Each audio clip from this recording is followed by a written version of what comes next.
India വാങ്ങിയിരിക്കുന്ന, ഇന്ത്യയുടെ കയ്യിൽ use ചെയ്യുന്ന റഷ്യൻ ഒറിജിനായ സുക്കോയ് 30MK ആണ് നമ്മുടെ ഏറ്റവും വലിയ ഫൈറ്റർ ഡിപ്ലോയ് ചെയ്തിരിക്കുന്നത്, ഏറ്റവും കൂടുതലുള്ള ഫൈറ്റർ എന്ന് പറയുന്നത്.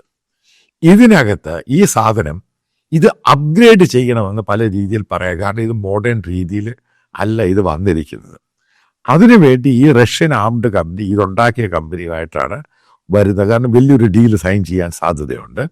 കാരണം ഈ സുക്കോയ് 30MK അപ്ഗ്രേഡ് ചെയ്യണം. അല്ലെങ്കിൽ അത് റഷ്യൻ കമ്പനിയായി ചെയ്തില്ല, അവരുടെ ഇതോടുകൂടി അത് ഇസ്രായേലി ഏവിയോണിക്സ് കമ്പനിക്ക്, അവിടുത്തെ ഗവൺമെൻറ് കമ്പനിക്ക് അവർക്കിത് കൊടുക്കാനുള്ള സംഭവമുണ്ട്. കാരണം ഇന്ത്യക്ക് പല സ്ക്വാഡ്രൺ എയർക്രാഫ്റ്റിൻ്റെ കുറവുകളുണ്ട്, പലതും അപ്ഗ്രേഡ് ചെയ്യാനുണ്ട്. വരാനുള്ള 5-6 വർഷത്തിനുള്ളിൽ ജഗ്വാർ റിട്ടയർ ചെയ്യാൻ പോകണം. ഓൾറെഡി ബിഗ് റിട്ടയറായി. പിന്നെ അടുത്തൊരു ഡീൽ എന്ന് പറയുന്നത് ഇന്ത്യയുടെ എനർജിയുമായിട്ടും പവർ സെക്ടറിൽ ന്യൂക്ലിയർ റിയാക്ടേഴ്സും ന്യൂക്ലിയർ മെറ്റീരിയൽസ് റഷ്യ തരുന്നുണ്ട്. അപ്പം അതിൻ്റെ ഒരു ലോങ് ടൈം ഡീല്, അതായത് നമ്മുടെ ഇവിടുത്തെ പവർ ജനറേഷനുമായി ബന്ധപ്പെട്ട്, എനർജി ജനറേഷനുമായി ബന്ധപ്പെട്ട് അതിനൊരു ഫർദർ എക്സ്റ്റെൻഡ് ചെയ്യുന്നൊരു ഡീല് ഉണ്ടാകാനുള്ള സാധ്യതയുണ്ട്. ഇവിടുത്തെ പത്രങ്ങൾ പറയുന്ന പോലെ ഇന്ത്യ റഷ്യയിൽ നിന്ന് ടെക്നോളജി വാങ്ങേണ്ട ആവശ്യമൊന്നുമില്ല. ഇന്ത്യയെക്കാളും മോശമായ ടെക്നോളജിയാണ് റഷ്യയുടെ പല സെക്ടറിലും. ഇന്ത്യക്ക് ഡെവലപ്പ് ചെയ്യാൻ പറ്റും. അതിനേക്കാളും സുപ്പീരിയർ ആയിട്ടുള്ള ടെക്നോളജി മറ്റുള്ള രാജ്യങ്ങളുടെ ഇന്ത്യയിലുണ്ട്. അപ്പോൾ അത് തമാശയായ കാര്യമൊന്നുമില്ല. പിന്നെ ഇന്ത്യയുടെ ക്യാഷ് റൂബിൾ ട്രാൻസാക്ഷനുമായി ബന്ധപ്പെട്ട ഇഷ്യൂ ഉണ്ട്. കാരണം ഈ ഓയിലുമായി ബന്ധപ്പെട്ട് കോടിക്കണക്കിന്, അത് ബില്യൺ ട്രില്യൺ കണക്കിന് ഇന്ത്യൻ കറൻസി അവിടെ കെട്ടിക്കിടക്കുകയാണ്. അതായത് അത് ആരും വാങ്ങുന്നില്ല.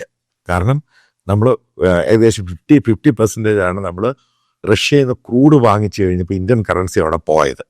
അപ്പം അതിനൊരു വഴി അവർക്ക് കണ്ടുകൊടുക്കണം. കാരണം ഇത് എങ്ങനെയാണ് ഇന്ത്യൻ കറൻസി അവർക്ക്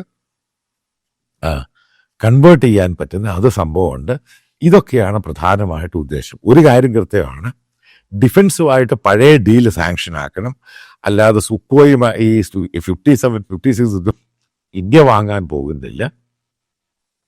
സുക്കോയ് 30MKയുടെ അപ്ഗ്രഡേഷൻ ഉണ്ട്. ഇന്ത്യ കൊടുത്ത പണം, അതിൻ്റെ വെപ്പൺസും ഈ സാധനങ്ങളും വന്നിട്ടില്ല, പല എക്യുപ്മെൻസും വന്നിട്ടില്ല. പലതും അപ്ഗ്രേഡ് ചെയ്യാനുണ്ട്.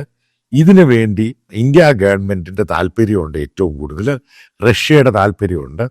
അവർക്ക് മാർക്കറ്റ് പൂർണ്ണമായിട്ടും ഉക്രൈൻ വാറിൽ അവരുടെ ഡിഫൻസീവ് എക്യുപ്മെൻസിൻ്റെ മാർക്കറ്റ് പൂർണ്ണമായി നശിച്ചുപോയി. അതിന് ഇന്ത്യയെ കൊണ്ട് കൂടുതൽ എടുപ്പിച്ച് ഗ്ലോബലായിട്ട് വീണ്ടും പിക്ചർ ഉണ്ടാക്കാനാണ് റഷ്യയുടെ ശ്രമം. അതിനുവേണ്ടിയാണ് പുടിൻ ഇന്ത്യയിൽ വരുന്നത്.